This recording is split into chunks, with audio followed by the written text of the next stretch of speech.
जय श्री कृष्ण। आप सभी के श्री चरणों में मेरा कोटि कोटि प्रेम भरा प्रणाम जी। महाराज जी कहाँ ठहरे? चलिए सुंदर साहब जी। वो तो हो गया था जी। कपिलेश्वर मंदिर की बात थी ना जी वो तो।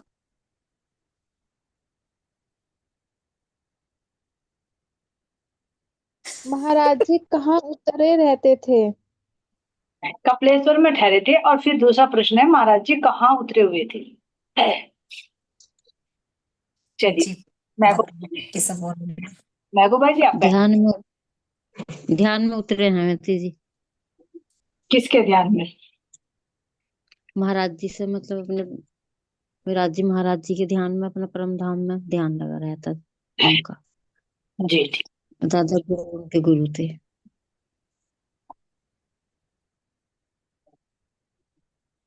अखंड पाठ कौन सा होता है? अखंड पाठ उसका मतलब क्या होता है सुंदर साहब जी? महबूब भाई जी अनम्यूट कीजिए आप। अखंड पाठ क्या होता है? जो हर पल हर घड़ी हमारे अंदर महाराज जी का ही चिंतन, उनका ही मनन, उनके ही बारे में सोचना, उनके ही विचारों में रहना। तो नित्य पाठ तो यही हो जी, अंदर ही उतरे रहना। महाराज जी का जो भी हम कार्य करें, महाराज जी की उसमें याद होनी चाहिए अंदर। कोई भी हम काम कर रहे, जो हमारी वाणी में चल रहा, हमारी हमारी मीटिंग में जो सुंदर साथ बता रहा, उस पे एक एक चौपाई पर अगर मंथन करे ना गहराई से, तो वो अंदर होना चाहिए। ये है जी। जी चलिए और राखी जी आप बताइए। अनम्यूट कीजिए आप।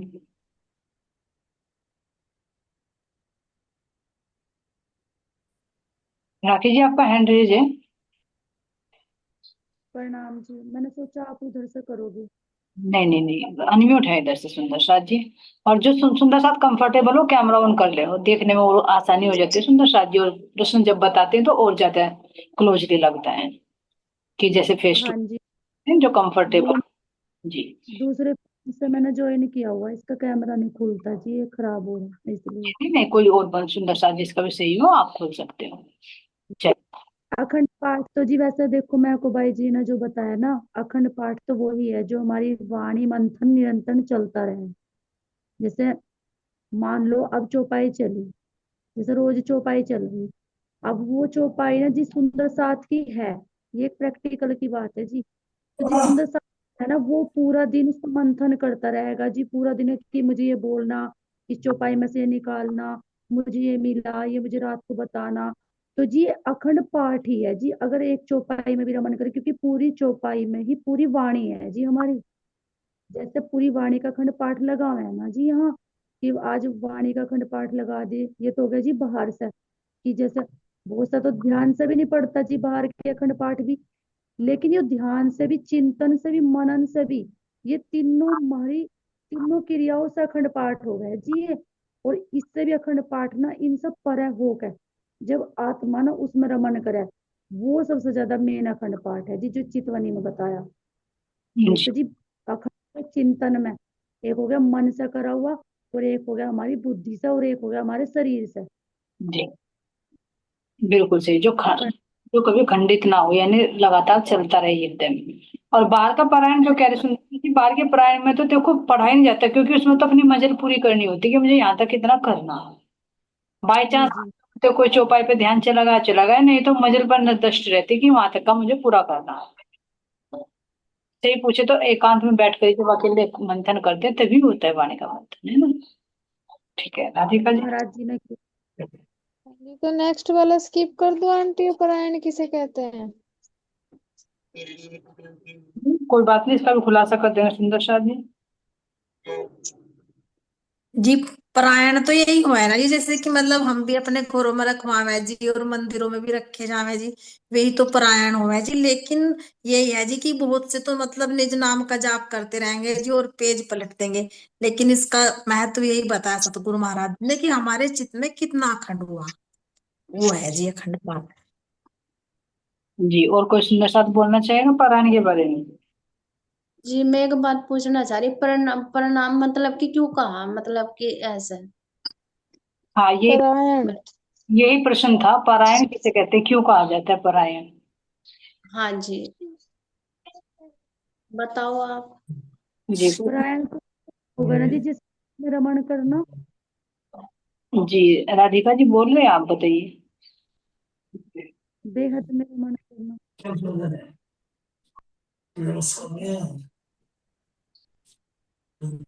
आंटी जी प्रणाम। प्रणाम जी। राधिका जी बोल रहे हो कि आप एंड्रेज हैं? नहीं आंटी, मैंने तो वैसे ही कर रखा है ये। अच्छा अच्छा, कोई मैंने बोल रखा कोई और, रखने के लिए। कोई सुंदर साथ और बोलना चाह रहे हैं? प्रेम से कीजिए का एंड्रेज है। हाँ जी। जी परायण यही तो है जी, तो हम मतलब ये अखंड पारायण रखे हैं जी, या जो परे का ज्ञान है जी। पारायण, आयन का मतलब, आयन का मतलब होता है जैसे नारायण, नार, हाँ जी, मैं यही तो सोची। नार मतलब आयन में ना घर, जिस घर में जन्मे तो कह देते हैं नारायण। ये हमारा हाँ पारायण, जी। यानी जिसके अंदर उतर कर जो पार का ज्ञान है उसमें अपना निवास करना, जब तो कह रहे हैं अखंड लगता है ना? हम्म। काफी सुंदर सा जी, अलग अलग महत्व है देखो। एक तो लगता है, ठीक है, 3 दिन का, एक लगता है हाँ 7, जी। है ना? इसका भी वाणी में ही संकेत है। ये पहले भी आई थी शायद चर्चा, किसी सुंदर साथ के याद हो तो बताइए कि 3 दिन का क्यों, किस पर्पज से रखा जाता है, और 7 दिन का साप्ताहिक क्यों रखा जाता है?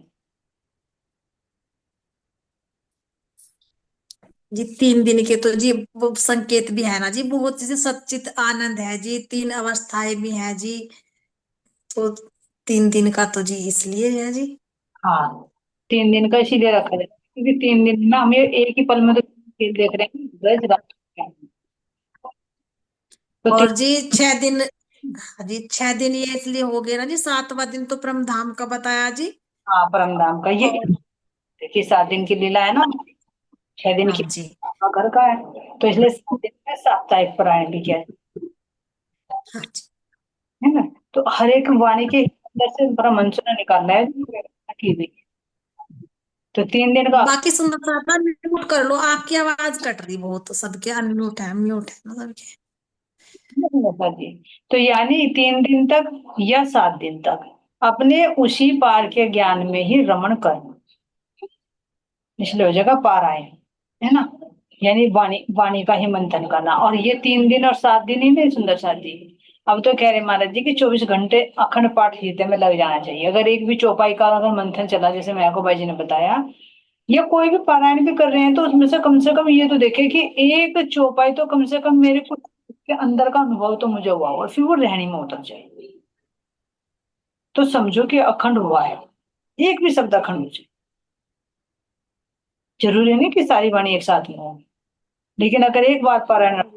है तो एक चीज तो में वो जरूर ही अखंड हो जाए। और जी ये भी तो है ना जी, हम पारायण तो जी रोज ही करते हैं ना जी, तो जैसे रोज भी हमारे क्या चीज चित्त में अखंड हुई जी, क्योंकि कभी कभी नहीं, हम तो रोज भी करें हैं जी। नहीं, पारायण की बात चल रही है ना यहाँ, रोज तो लगता अच्छा। है तो हाँ जी। वाणी वाणी वाणी तो रोज ही लगावे, मैं वो समझ रही नहीं थी। करेंगे, इसे तो वाणी मंथन कहेंगे कि खुद पढ़ रहे हैं ना, जितना मन करा कर लिए, एक चौपाई करिए, एक चौपाई के अंदर उतर गए, 10 उतर कर दीजिए, 10 के अंदर 10 कर ली, नहीं उतरे एक के अंदर भी, है ना? तो इसे वाणी मंथन का। ठीक। ठीक है जी।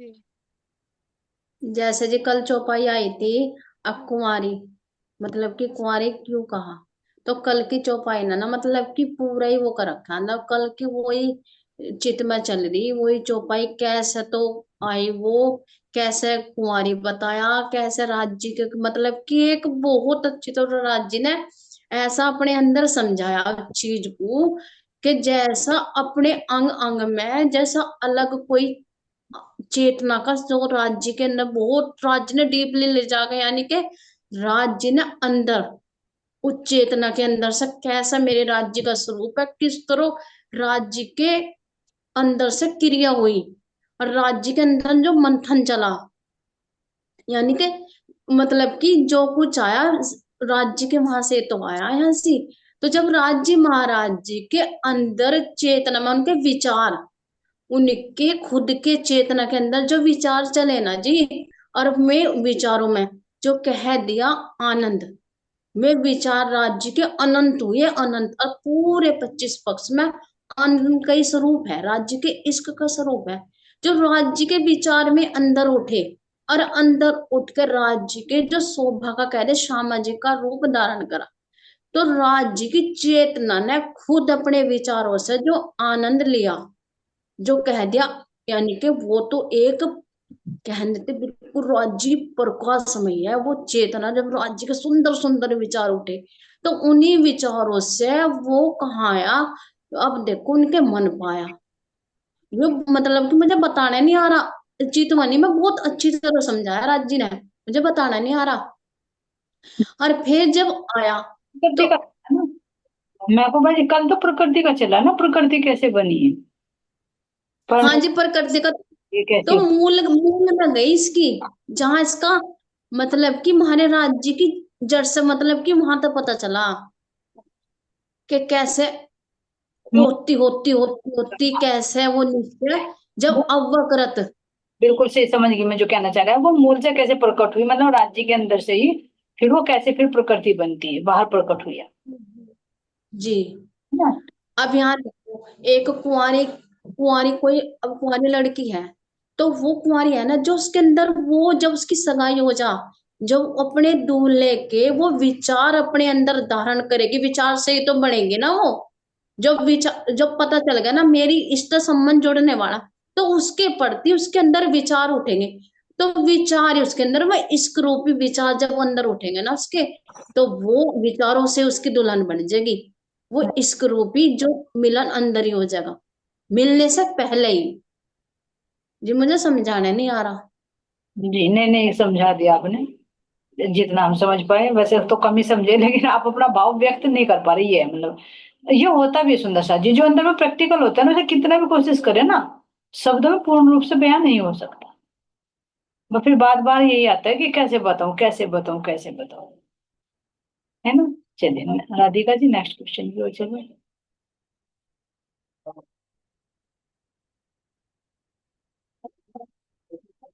राधिका जी अनम्यूट कीजिए। शन बोल रही है आंटी। मैंने ध्यान नहीं दिया, म्यूट हो रहा। हाँ, कोई हाँ। आवेश कब तक ठहरता है और आवेश के लिए कौन सी योग्यता होनी चाहिए? आवेश के क्या सिचुएशन होते हैं सुंदर साथ जी, उसके लिए योग्यता बल क्या चाहिए। चलिए हैंड रेज करिए सुंदर साथ जी, प्रेम से कीजिए, बताइए आप। जी, आवेश के लिए भी ना हमें अपने गुण गुण अंग इंद्रियों को जी तपाना पड़ेगा जी, क्योंकि आवेश कोई छोटी मोटी चीज नहीं है जी। देखो जैसे सतगुरु महाराज जी के अंदर भी जैसा आवेश आवे था, तो आवेश भी उनके अंदर जब आना शुरू हुआ था जी, जब सतगुरु महाराज जी ने उनके उस तन को मतलब उस लायक बना दिया था।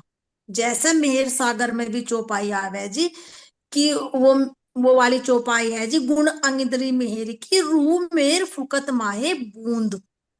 यानी कि जब तक ये तैयार नहीं होता उसे झेलने के लिए, तब तक राजी महाराज जी अपना आवेश भी नहीं दे सकते जी।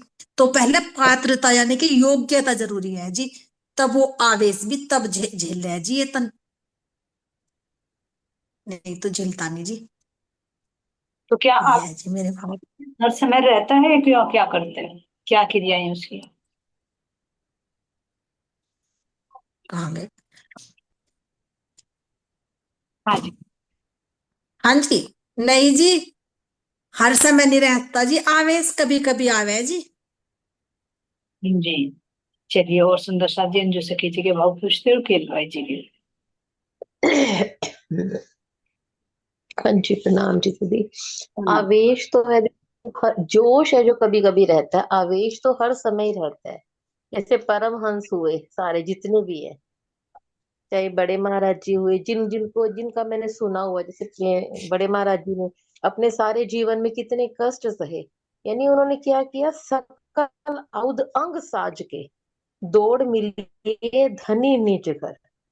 यानी उन्होंने, कहते हैं ना, सब गुण अंग इंद्रियों को बस में करके, उसकी एक चौपाई आती है, उसकी गोली बना के, बांध गोली प्रेम काम।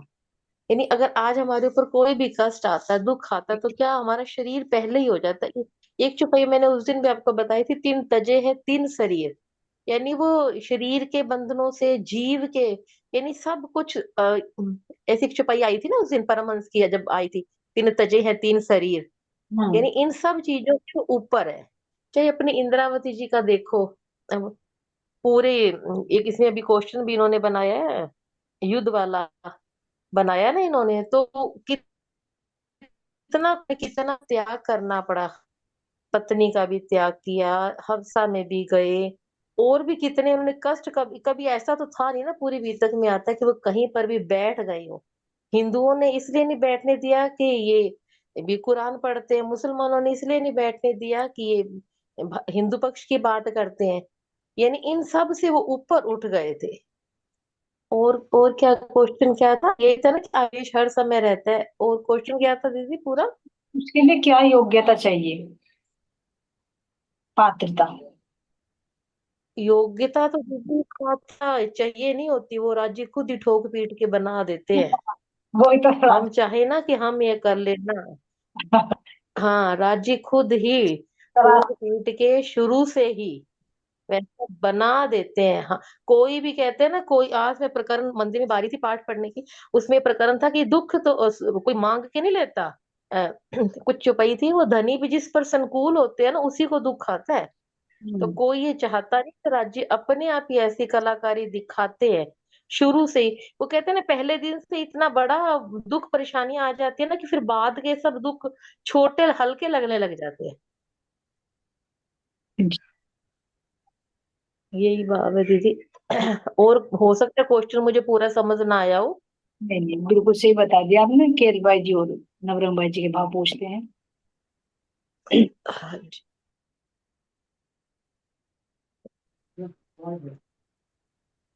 हाँ जी, मेरा भी यही भाव था, भी सत्या ने बताया सही ही लगा, सही ही है, क्योंकि पहले ज्ञान आता है, फिर जोश, फिर आवेश। आवेश, तो जो अभी बताया ने कि जो आवेश होता है, वो आवेश क्या होता है, यानी जो अपने समान बना लेता है। अब वो आवेश रहता तो है, लेकिन हर समय क्रियान्वित वो नहीं होता।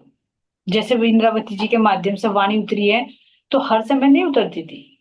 कभी उनके अंदर उनका जीव भी एक्टिव होता था, जैसे लालदास जी को उनको भेजा था यहाँ पर दिल्ली, और फिर वापस बुला दिया था कि नहीं अभी हुक्म नहीं है ना। तो आवेश होता तो है, लेकिन हर समय क्रियान्वित वो नहीं हो पाता। अपने समान तो बना लेते हैं, क्योंकि जीव का वजूद नहीं होता। और जब वो आवेश जोश के माध्यम से बाहर प्रकट होता है, तो वाणी का प्रकट होता है। जोश का मतलब होता है बाहर प्रकट करना, आवेश का अंदर वो उस स्वरूप से ओतप्रोत हो जाना। तो वो क्रियान्वित हर समय नहीं होता, इसलिए हर समय वाणी नहीं उतरती। सुंदर साथ रहते थे, लेकिन कब वाणी उतर जाए, ताक में रहते थे, चाहे भोजन कर रहे हो, चाहे जहाज में यात्रा कर रहे हो, पता नहीं कब वो क्रियान्वित हो जाए। और जब वो आवेश की वाणी अवतरित होती, तो अलग ही हाव भाव नजर आते थे, है ना सुंदर साथ जी। तो अंदर में तो है मौजूद, जैसे कल भी चल रहा था कि क्या पांचों शक्तियां नहीं है पांचों शक्तियां, लेकिन कहाँ पर कौन सी शक्ति। अलग अलग काम करें। तो इसलिए जो जी। बाहर प्रकट होती है तो तब नजर आती है, नहीं तो आवेश अंदर मौजूद होता है, लेकिन हर समय वो एक्टिव नहीं हो पाता, समय समय के अनुसार कार्य करता जी जी। है ना सुंदर साथ जी। अंजू सखी जी ने और प्रेम सखी जी ने क्लियर कर दिया आवेश और ये, ठीक है सुंदर साथ जी। राधिका जी आप अनम्यूट करोगे बार बार? टीम में विराट की वजह से कर रही है, बार बार परेशान कर रहा। सर्वश्रेष्ठ आप व्यक्ति कौन था और कहाँ का था? राधिका इसमें कुछ आपका अनुभव हो, कुछ नहीं, प्रश्न क्लियर कर सकते हो। अगर नहीं सेटिस्फिकेशन है किसी आंसर से, तो आप बोल सकते हो उसमें। सही बताया सब सुंदर साथ में। ठीक। मैं बताऊं आंटी इसका? हाँ हाँ बोलिए। सर्वश्रेष्ठ व्यक्ति दोबारा वहां के पटेल जी आए थे, पटेल। कहाँ के थे ये? मोहावड़ के, जहाँ ताप्ती और पांजरे का संगम था। जहाँ पर कपिलेश्वर मंदिर था ना, नॉर्थ साइड। एक और जी बोलिए। मेला कब और कहाँ भरता था? मेला कब भरता था और कहाँ भरता था, मानिक भाई जी अनम्यूट कीजिए आप। हाँ जी, मेला यही भरता था जहाँ ये दो नदियां थी और इनमें जो रेत नदियों के पास रेता पड़ा रहा है ना, जी तो हाँ इस साल मेला लगेगा रहता कौन सी तिथि में? 14 में। जी जी 14। हाँ, तो जब मेला लगेगा रहता तो महाराज जी को अनुभव हो गया था कुछ मेले का। जी तो इन्होंने मना करी थी, पहले पटेल जी को करा, फिर इंसाना काम चला, फिर उसके पास गए थे दरोगा के। जी कैसे ऐसे बात है भाई, यहाँ मेला नहीं भरना चाहिए। उन्होंने कहा जी ये तो भरेगा, बताओ मैं कैसे रोकूं, तो सब खबर लग गई इसकी, मेला लगना अभी शुरू हो गया। देगी मम्मी। हाँ है। कुछ नहीं, मगर सारे क्वेश्चन एक ही सवाल में हल कर देगी। हाँ कोई बात नहीं, बोल दीजिए जितना भी याद आ रहा होंगे। हाँ। फिर जब ये मानने नहीं थे, फिर जब ये मानने महाराज जी के, महाराज जी ने कहा ले ठीक भाई है कर ले। और जब मेला भरने लगा तो देख फिर क्या आफत नहीं आई थी मेले में, फिर कहा महाराज जी ने तो और भर ले भाई मेला में, तो जब कहा था अब इसका जुर्माना कौन देगा। प्रणाम। प्रणाम जी प्रणाम। ठीक बता दिया आपने, मेला कब और कहाँ भरता था, है ना? महाराज जी को क्या नजर आता था?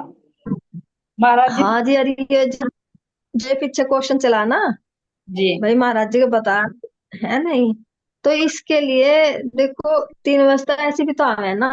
ये तो बता दिया कि परमात्मा अपने आप ही देवे, अपने आप ही देवे, वो मालिक अपने आप ही तैयारी करावे।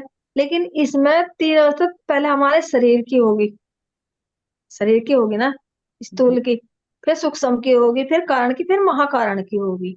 जब तो ये ज्ञान थम है। जी अब देखो बहुत से जैसे तम हो या हो रहा है, जैसे राजन स्वामी है, जब हमारे महाराज जी हुई, पहले इन्हें स्थूल को एक बैठने काबिल समझा। हम सवाल बैठ जाए तो हमारे पे 10 मिनट 1 घंटा नहीं बैठा सकता, वे 4 4 घंटे कैसे बैठ जा। तो उन्होंने पहले अपने शरीर को बैठना सिखाया, फिर उनका मन इधर उधर भागा था, कछुए की ढाल उसे समेटा, फिर वे बुद्धि में उतरे, जागृत बुद्धि में, कि तारतम से जागृत बुद्धि आवे।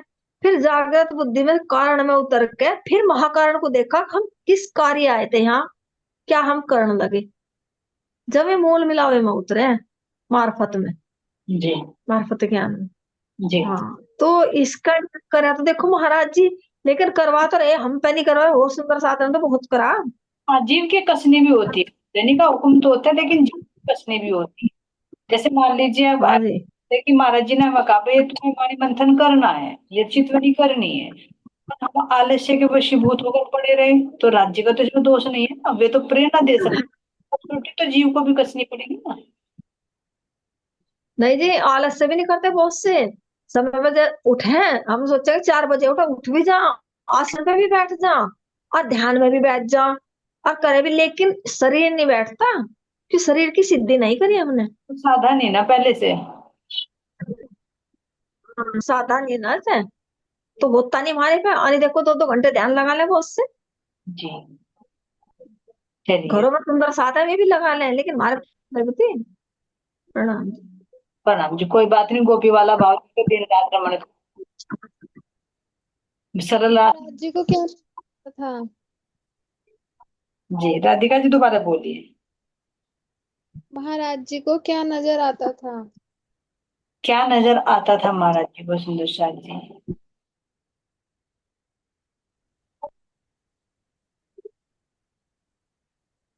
चलिए प्रेम से कीजिए।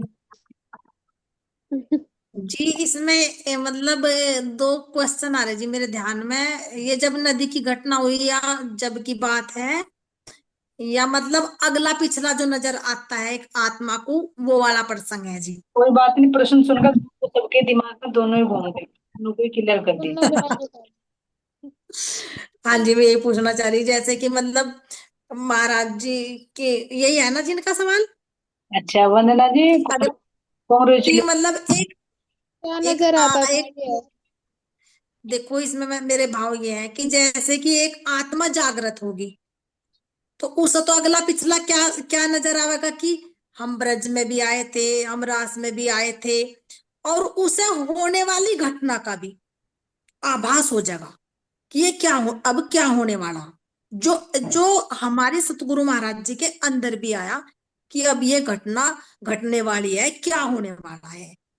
तो ये लक्षण हमारे सतगुरु महाराज जी के अंदर थे, उन्हें पहले ही पता चल जाता जी। पता तो जी हमें भी चल जाता है, लेकिन हम ना कहना वही माणिक सखी की तरह कि अगला पर्सन है कि यहाँ जब बड़े बड़े नगाड़े बज रहे हैं ना, तो तूती की आवाज सुन नहीं पाते। जी तो वो हो जा जी। तो जी आवे तो हमें भी, लेकिन जब सतगुरु महाराज जी जागृत बुद्धि दे और वे अपना बल दे, तब हम उसका एहसास कर पावे जी। नहीं तो हम सुने हुए को भी इग्नोर कर दें जी, क्योंकि मेले में आए हुए हैं ना, तो इसमें आत्मा की आवाज सुनाई नहीं देती जी। हाँ जी। चलिए वंदना जी, आप कैमरा ऑन करके चलिए, सब हमारे सबकी प्रणाम देते जाना, है ना, आपने लिखा के। इसीलिए तो करा दी, वो कैमरे में तो दिखने का नहीं, अंधेरा हो रहा, गाड़ी में लाइट नहीं है ना। अंधेरे में बैठे हो, कोई बात नहीं। हम कह रही हूँ बहुत सबको, सिंगर साहब को बहुत बहुत प्रणाम। मैं आवाज सुन रही हूँ सबकी ना, क्वेश्चन आंसरों के लिए भी, इसीलिए हम सबकी, थोड़ा सा भी 11 बजे पहुंचेंगे।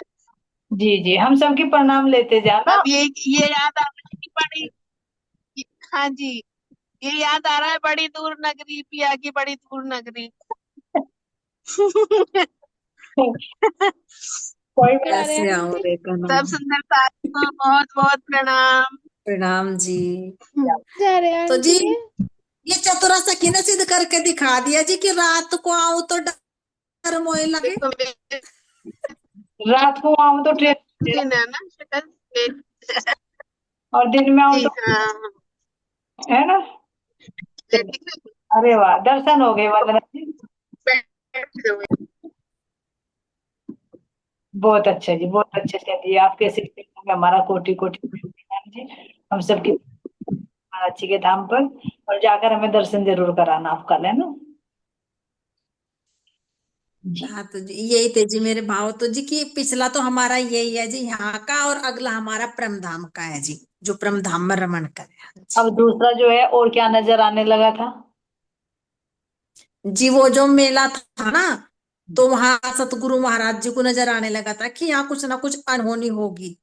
तो हम्म उन्होंने पहले ही संकेत दिया, पटेल को भी दिया, दरोगा को भी दिया, और फिर जो नदी के दोनों पार जो मेला लगाने वाले थे, एक इधर की साइड एक इधर की साइड, तो दोनों के मेन आदमियों को कहा होगा, लेकिन किसी ने उनकी बात नहीं सुनी। हम्म। तो महाराज जी ने तब वहां कहा था कि बड़े बड़े मतलब यहाँ नगारों में कौन सुने तूती की आवाज। हाँ, क्योंकि बड़ी तो बड़ी ये करके सबकी आवाज हो रही थी, लेकिन, है ना, मेरी आवाज बात किसी ने नहीं सुनी। हाँ ठीक। जी ये थे जी मेरे। महाराज जी ने कौन सी सीख दी? महाराज जी ने कौन सी सीख दी?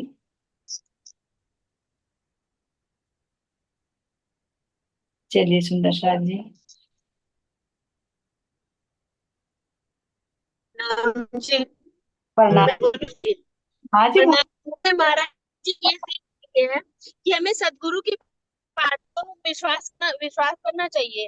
जब उन्होंने कहा था कि मैं आपको इसलिए कह रहा हूँ कि आप मुझ में श्रद्धा रखते हो, मेरी बात विश्वास करना, और मेला भरने से मना करा था, लेकिन फिर किसी ने बात नहीं मानी, तो उसका फिर अंजाम ये हुआ। लेकिन तो सदगुरु पे पूर्ण विश्वास करना चाहिए, मेरी सोच में।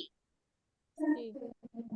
जी जी, बहुत अच्छा बनना चाहिए थी, है ना, कि जो सतगुरु कहे ना, यानी कोई भी देखो उन्हें तो पहचान नहीं थी, लेकिन अगर हमें लग रहा है कोई सिद्ध महात्मा है, उनकी बातें सत्य निकलती है, तो हमें उनकी बातों को फॉलो कर लेना जी। चाहिए, है ना। बहुत बहुत धन्यवाद वंदना सखी जी। हाँ जी जैसे जी वे 9 हरफ है ना, तो उनमें भी सतगुरु महाराज जी ने बताया कि जो मेरे सतगुरु महाराज जी कहे वही सत्य है। यदि वे दिन को रात कहे तो रात है, रात को दिन कहे तो दिन है। तो ये उनमें जो 9 हरफ है उनमें भी खोला था जी महाराज जी ने। 9 आरफ है, जुगलदास जी महाराज जी के 9 आरफ है। बिल्कुल हाँ सही। चलिए इसके बारे में कुछ अंजू सखी जी आप कुछ कहना चाह रहे हैं? हाँ जी दीदी, वो मैं तो यही कह रही थी, अपने बीतक में भी प्रसंग आया ना, जब उदयपुर स्वामी जी ने उदयपुर के सुंदर साथ को कहा था कि यहाँ साथ चलो, तो फिर गए नहीं, तो पीछे से जब कृपाराम आए मंदसौर में, जब आग लगा, ओ सॉरी, उदयपुर में जब आग लगा दी गई खाइयों में, कोई सुंदर साथ जल गए, फिर जब प्रकरण उतरे, विजय की तो यानी बात हुई, जब विराज जी ने कहा तो बात को माना नहीं। उनको तो भविष्य पता था ना, फ्यूचर पता था, तो यही प्रसंग उससे भी रिलेटेड है, यही वाली बात। आगे भी बीतक में बहुत से प्रसंग आते हैं, वो मिट्ठू पीर जादे का भी आता है, हाँ प्रसंग आता है ना, जिनको चमारों ने मार, बात हाँ, जब छत्रसाल जी को और चमारों ने मार भगाया, और भी कितने आते हैं, वो कल्पी के जो राजा ने कोई उनका वो कौन सी जगह उनकी ले ली थी, तब भी राज्य ने कुछ ऐसा किया ना, यानी कहने का मतलब ये है कि जब उनके सदगुरु के राज्य के कहे वचनों पर हम चलते हैं ना, तब कुछ कहना नहीं पड़ता, सब काम अपने आप ही वो करते चले जाते हैं। तभी चुपई में कह दिया ना, जो सन्मुख रहसी धनी धाम के, सो कैसी छल को बल। ये मुंह से नहीं, बहुत साल लग जाते हैं, बहुत कह रहे करते, और फिर भी मन में कहीं ना कहीं डाउट आ जाता है, इतना समर्पण आने में भी। जैसे लास्ट सुंदर साथ के मन में आए क्या था ना, जब अकोट की शुक्राना, तभी तो आया ना पूरी बीतक में। तो बिल्कुल सेम वही बीतक चल रही है। एक चौपाई भी आई थी बीत उसमें, यानी हम ही थे, यानी आज वो कह रहे हैं ना, बार बार हमें क्यों जन्म लेना पड़ रहा है, इसीलिए क्योंकि अभी भी ना मन के अंदर संशय रह जाता है, समर्पण की पूरी भावना आती नहीं। कहे जा रहे हैं, कहे जा रहे हैं, फिर कहीं थोड़ी सी कसनी हुई तो मन डावाडोल हो ही जाता है। लेकिन वही वाली बात है, उनके हर एक हरफ को कह रहे ना, अंदर उतारते जाए। कहते चुपाई आती, मैं तो तुम्हारी कियल, जब ऐसी स्टेज हो जाए, तब कहेंगे कि हाँ, कि अब हमारा पूरा समर्पण है। जी जी। और मेरे ध्यान में आ रहा है कि फिर महाराज जी से भी रिलेटेड है एक प्रसंग, जब वे जब भारत का बंटवारा होता है उससे पहले पाकिस्तान जाते हैं, तो तब भी कहते हैं कुछ सुंदर साथ को कि भाई आप चलो वहां से, लेकिन उन्होंने नहीं माना। लेकिन फिर जब बंटवारा हुआ, फिर वहां से सारी प्रॉपर्टी छोड़ छाड़ कर आना पड़ा, तो तब फिर शेरपुर में ठिकाना दिया था। है ना, बहुत सारे सुंदर, पहले ही पता चल जाता है ना कि क्या घटनाएं होने वाली है। ये सारी बातें मुझे हमारे पापा बताते होते हैं, क्योंकि उन्हीं के सतगुरु है ना, तो हाँ इन्हीं से तारतम लिया है, सारी बातें बताते थे। जब माने नहीं, तो आज वही सब सुनते हैं ना, कि फिर मेरी वो आगे मत थी। जब अच्छा, बात कही तब माने नहीं साक्षात। एक बात जरूर है अंजू सखी जी, देखो बहुत अच्छा है, सौभाग्य है महाराज जी का संग मिला सुंदर साथ जी। लेकिन एक चीज अधिकतर होती है इसमें, मान लीजिए अगर हम सतगुरु के सानिध्य में है, अगर हम उनके अंदर की पहचान नहीं हुई, तो साथ में रहे ना रहे एक से है ना, जो मैं प्रैक्टिकल लगता है मुझे। अगर वास्तव में उनके असल पहचान कर ली, तो कुछ बात बनती है, चाहे फिर वो तन रहते ये तो हो, चाहे तन रहने के बाद भी हो। अगर अंदर की पहचान हाँ, सतगुरु की दृष्टि में आ गए, तो बात बन गई। और नहीं तो साथ शरीर के साथ में रहते रहते भी ना, अगर अंदर की पहचान नहीं हुई, तो ऐसे कैसे ही है। बहुत से दावा करते हैं, बहुत है ऐसे, अरे हम महाराज जी के साथ में रहे हैं, महाराज जी के साथ में रहे हैं, ना। और यहाँ तक भी कहते हैं, अरे महाराज जी तो हमारे गांव के पास में ही रहते हैं, अरे हम तो उनके रिश्तेदार हैं, उनके परिवार में, बहुत दावा ठोकते हैं। और बात करें तो विश्वास भी नहीं है। और कहते क्या, अभी आप कह रहे थे, जब आप अभी कह रहे थे, मुसलमान की अभी हमारे, एक चौपाई से नहीं, अर्ध लवो तेरो कार्य सरे। हाँ यानी एक शब्द वहां का जाएगा ना, तो कोई वो नहीं, मुझे तो ऐसा लगता है कि नहीं लगती जितनी ना लगे, चाहे एक पल लग जाए, एक ऐसा अक्षर सुन के, कहते हैं ना, आंखें जार जार रोए, दिल फट जाए, मेरे को तो लगता है वही पल है, वही। वही पल है राज्य का। बाकी सब तो कह रहे हैं कि ठीक है, हम जीव भाव में रहते हैं, वो जो एक पल होता है ना, उसकी खुशबू सारा दिन महकती है, सारा दिन। अभी मैं 2-3 दिन बताए, शादी में सिरसा जाके आई, फिर वहां कंपैरिजन करते हैं, तो पता चलता है कि राजी महाराज आपने हमें क्या दिया है। फिर नहीं बता सकते कि हाँ, विराट जी की हम पे कितनी मेहर है, जब बाहर देखते हैं ना, कि दुनिया वालों को पता ही नहीं है। बाहर बाहर जाके ही पता लगता है सुंदर साथ जी सतगुरु की कृपा का, ये तो रियलिटी है। जब बाहर देखते हैं ना, उनकी बातों को देखते हैं, उनके रहन सहन को देखते हैं, उनके